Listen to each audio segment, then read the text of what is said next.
भोजपुरी को संविधान की 8वीं अनुसूची में दर्जा दिलाने के लिए आम भोजपुरी भाषियों के साथ अब भोजपुरी सिनेमा जगत भी खुलकर सामने आ रहा है। सभी चाहते हैं कि भोजपुरी भाषा को एक पहचान मिले।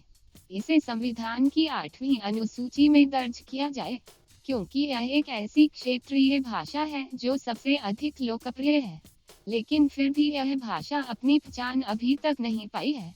कहने का तात्पर्य यह है कि इस भाषा को भारतीय संविधान में कोई दर्जा प्राप्त नहीं हुआ है।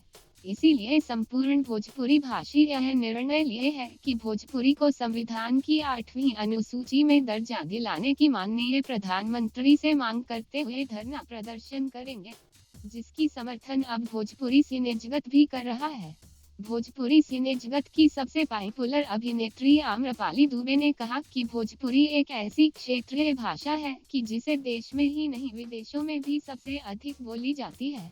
इसीलिए मैं माननीय प्रधानमंत्री जी से आग्रह करती हूँ कि भोजपुरी भाषा को दर्जा दिया जाए।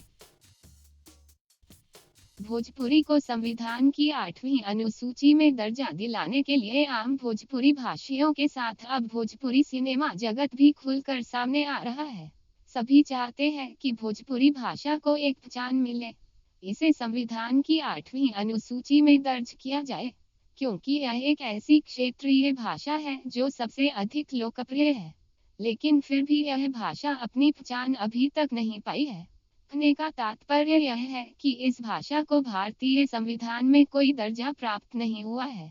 इसीलिए संपूर्ण भोजपुरी भाषी यह निर्णय लिए है कि भोजपुरी को संविधान की 8वीं अनुसूची में दर्जा दिलाने की माननीय प्रधानमंत्री से मांग करते हुए धरना प्रदर्शन करेंगे, जिसकी समर्थन अब भोजपुरी सिने जगत भी कर रहा है।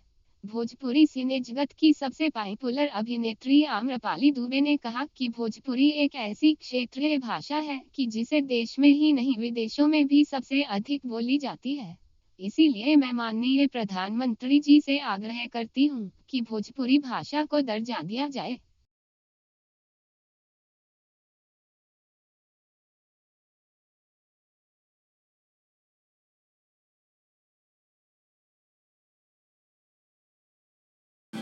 भोजपुरी इंडस्ट्री की चटपटी खबरों के लिए सब्सक्राइब करें भोजपुरी मीडिया।